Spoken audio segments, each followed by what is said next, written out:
ದಹನ ಎಂಬುದು ರಾಮಾಯಣದಲ್ಲಿ ಬರುವ ಪ್ರಮುಖ ಘಟನೆಯೊಂದಾಗಿದೆ. ಈ ಕಥೆಯು ಹೀಗಿದೆ. ಜಾಂಬವಂತನು ಹನುಮಂತನಿಗೆ ಸಮುದ್ರವನ್ನು ದಾಟಿ ಸೀತಾದೇವಿಯನ್ನು ಹುಡುಕುವ ಶಕ್ತಿಯನ್ನು ಕೊಟ್ಟಾಗ ಹನುಮಂತನು ತನ್ನ ಶಕ್ತಿಯನ್ನು ಮರಳಿ ಹೊಂದಿದ.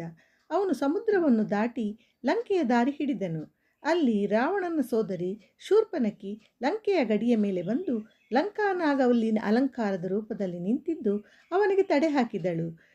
ಈ ಲಂಕಾಪುರಿಯಲ್ಲಿ ಯಾರು ಎಂಟ್ರಿ ಕೊಡಬೇಕು ಎಂಬುದು ನನಗೆ ಗೊತ್ತು. ನನ್ನ ಅನುಮತಿ ಇಲ್ಲದೆ ಯಾರೂ ಇಲ್ಲಿ ಪ್ರವೇಶಿಸಲು ಸಾಧ್ಯವಿಲ್ಲ ಎಂದಳು. ಹನುಮಂತನು ಆಕೆಯ ಅನುಮತಿ ಪಡೆಯುವ ಬದಲು ಅವಳನ್ನು ಸೋಲಿಸಿ ಲಂಕೆಯನ್ನು ಪ್ರವೇಶಿಸಿದ. ಅಲ್ಲಿದ್ದ ಜನರ ಚಲನಗಳನ್ನು ಗಮನಿಸಿ ಸೀತೆಯನ್ನು ಹುಡುಕಿದ.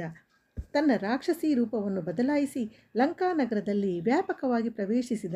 ಕೆಲವೇ ಸಮಯದಲ್ಲಿ ಸೀತಾದೇವಿಯನ್ನು ಅಶೋಕವನದಲ್ಲಿ ಕಾಣಲು ಸಾಧ್ಯವಾಯಿತು.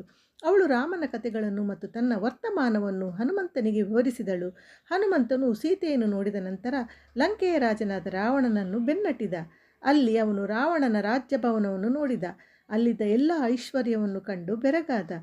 ಹನುಮಂತನು ತನ್ನ ಶಕ್ತಿಯನ್ನು ತೋರಿಸಲು ಅರಮನೆಯಲ್ಲಿದ್ದ ಎಲ್ಲ ವಸ್ತುಗಳನ್ನು ನಾಶ ಮಾಡಲು ಪ್ರಾರಂಭಿಸಿದನು.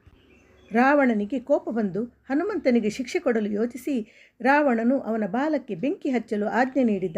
ಆದರೆ ಹನುಮಂತನು ತನ್ನ ಬಾಲವನ್ನು ಉದ್ದಗೊಳಿಸಿ ಲಂಕಾನಗರವನ್ನೆಲ್ಲ ಸುಟ್ಟು ಹಾಕಿದ. ಅವನ ಶಕ್ತಿ ಮತ್ತು ರಾಮನ ಸಂಕೇತವನ್ನು ತೋರಿಸಲು ಹನುಮಂತನು ಈ ಕೆಲಸವನ್ನು ಮಾಡಿದ. ಲಂಕೆಯು ಬೆಂಕಿಯಲ್ಲಿ ಸುಟ್ಟು ಕರಕಲಾಯಿತು. ಹನುಮಂತನು ಸೀತೆಯನ್ನು ಭೇಟಿ ಮಾಡಿ ಧೈರ್ಯದಿಂದ ಇರುವಂತೆ ಕೇಳಿಕೊಂಡು ಸಮಾಧಾನ ಮಾಡಿ ರಾಮನ ಹತ್ತಿರ ವಾಪಸ್ ತಿರುಗಿದನು. ಈತನು ತಾನು ಕಂಡದ್ದನ್ನು ರಾಮನಿಗೆ ವಿವರಿಸಿದನು. ಇದೇ ಲಂಕಾದಹನ ಎಂಬ ಮಹಾಪ್ರಭಾವಿ ಘಟನೆಯ ಕಥೆಯಾಗಿದೆ.